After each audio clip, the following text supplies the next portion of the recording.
Hello Hello， 胖妮儿来喽！继续跟胖妮聊剧看人生，订阅胖妮，更新不迷路。之前看过一个情感作家的直播，有粉丝问他怎么用好套路。作家说，看了你的几句留言，发现你的性格不适合玩套路，你就用自己的方式真诚解决问题就行了。还有粉丝问怎么用好欲擒故纵，作家回答，这更难，这要掌控得非常好才可以做到，而且也不是说轻易就教会或者学会的，所以没有这个能力的就别轻易去玩这些招数，弄不好没把对方擒拿住，自己倒先钻进去了。就比如说宫斗冠军甄嬛，玩这个游戏都差点没把好火候，幸亏她身边有2个神助攻帮忙，不然很容易走火。甄嬛小产后用蝴蝶成功的把四大爷吸引来，俩人打了几个月的冷战，终于又手拉手和解了。不用说，四大爷今晚肯定要翻甄嬛的牌子，冷战后的小别胜新婚嘛。所以天一擦黑，四大爷就冒着大风雪来碎玉轩找甄嬛，他可能一边走一边心里在意淫着，等会俩人怎么激情四射，想想都美。可是万万没想到，甄嬛房门紧闭，说已经睡下了，还假装咳嗽了2声。被挡在门外的四大爷急了，大声说，嬛嬛，你身子可好了吗？朕就进来瞧一瞧才放心。甄嬛拒绝，说自己受了风寒，不宜服侍皇上。四大爷不死心，叫着说，只看一眼就走。甄嬛还是拒绝了，推脱自己身体弱，怕会影响皇上。四大爷原封不动的被退货，这可是破天荒第一次，好没面子。四大爷神情落寞，也有点不悦，但是基于两人刚和好，皇上忍了，转身找果郡王吐槽去了。果郡王听完皇上的牢骚，一下就明白了，甄嬛想玩欲擒故纵的套路，就有心想帮甄嬛一把。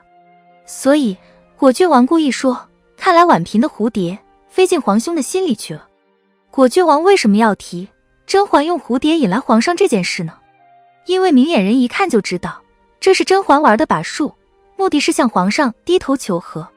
果然，四大爷就顺着说，朕也不知道那些蝴蝶是怎么飞过来的，不过怎么飞都好，朕只要他肯对朕用心就是了。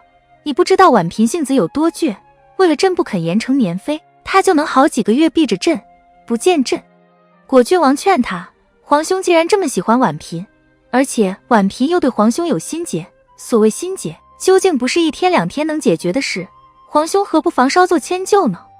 四大爷沉默了，显然是听进了果郡王的劝说。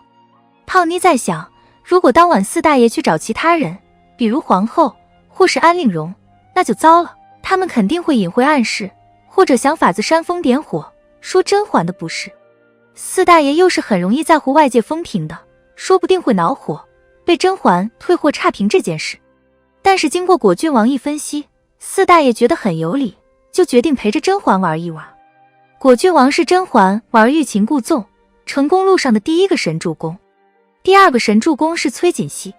胖妮不知道甄嬛之前有没有把这个计划告诉过他，但是在皇上来之前，主仆谈心时，甄嬛曾说，我没有办法，只有巧用心智才能换来我想要的东西。所以不管甄嬛有没有和崔槿汐商量过，但是槿汐是明白甄嬛用意的，而且一直在暗暗观察和提醒着甄嬛。从2个细节可以看出，第1个细节是皇上第1次吃闭门羹后，刘珠看不懂甄嬛的神操作，问小主，外面风雪还大着呢，怎么连面也不让见一下啊？甄嬛说，皇上明日来，我还是不见。甄嬛这么说，刘珠更不明白了，而一边的槿汐却露出了笑容。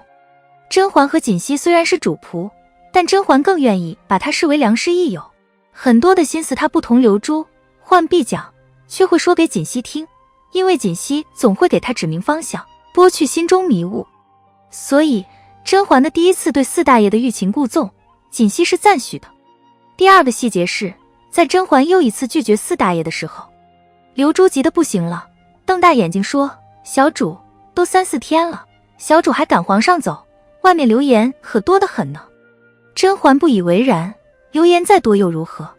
左不过是说我狐媚惑主罢了。刘珠又问，那小主就不怕皇上一生气不再来了？甄嬛仍然心定气闲地说，你可听说过汉武帝和李夫人的故事。李夫人因倾国之貌得幸于武帝，而死前却不肯见武帝，只因色衰而爱之，是后宫中所有女子的噩梦。只有永远逝去和最难得到的才是最好的。注意，甄嬛在说这些话的时候，锦汐脸色是凝重的，若有所思的，再也没有第一次赞许的笑容了。因为她嗅到了危险的信息，也就是刘珠说的，怕皇上一生气不再来。可是看甄嬛好像还是想进一步布局，没有收手的意思，该时候提醒了。于是锦汐接过话说道：小主日日婉拒，为的是欲擒故纵4个字。所谓欲擒故纵，最终还是在那个擒字上，纵不过是手段而已，所以也要擒得得当，万万不可前功尽弃才好。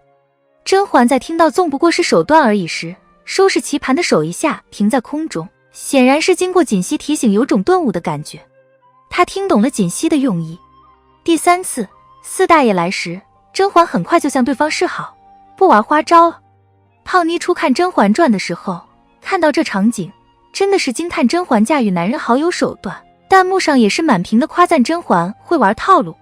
现在在看时，发现甄嬛差点玩过火了。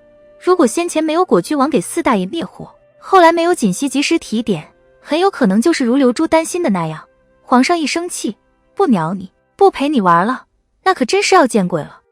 就像华妃知道这件事后，骂出千古名言，见人就是矫情。